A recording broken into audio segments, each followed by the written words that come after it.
এবার যেটা প্রশ্ন সেটি হলো আপনাদের এডুকেশন। দেখুন এডুকেশন বিশেষ করে মেষ রাশির যে সমস্ত জাতক-জাতিকারা এখনো পড়াশোনার সাথে যুক্ত আছেন, মাধ্যমিক দেবেন হয়তো কেউ উচ্চ মাধ্যমিক আ আ পরীক্ষা দেবেন, কেউ বা নিটের জন্য প্রিপারেশন নিচ্ছেন। বা অন্য কোনো এন্ট্রান্স এক্সামিনেশন এর জন্য প্রিপারেশন নিচ্ছেন। আমি খুব দায়িত্ব নিয়ে বলছি, এই সময়ে আপনাদের পড়াশোনার জায়গাটা কিন্তু পূর্বের তুলনায় ভালো। নতুন করে নেগেটিভিটি দেখছি না। তবে কনসেনট্রেশন এর প্রবলেম প্রচুর পরিমাণে হচ্ছিল। এখনো যে হচ্ছে না এটা বলাটা একটু মুশকিল। এখনো হচ্ছে। অনেকের কনসেনট্রেশন এর প্রবলেম হচ্ছে। আমি মনে করি এই প্রবলেমটাকে একটু সমাধান করার চেষ্টা করতে হবে। এবার কিছু ক্ষেত্রে মেডিটেশন এর মাধ্যমে সমাধান করা যেতে পারে। কিছু ক্ষেত্রে গুরুজনদের সংস্পর্শে থেকে তাদের সাথে প্রবলেম গুলোকে শেয়ার করার মাধ্যমে সমাধান করা যেতে পারে।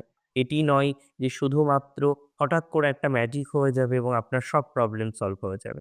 বাট সিগনিফিকেন্টলি সময় হচ্ছে সমস্ত প্রশ্নেরই সবথেকে বড় উত্তর।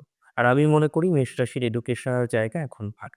আগের থেকে বেটার থাকতে পারবেন এটি নিয়ে কোনো সন্দেহ নেই।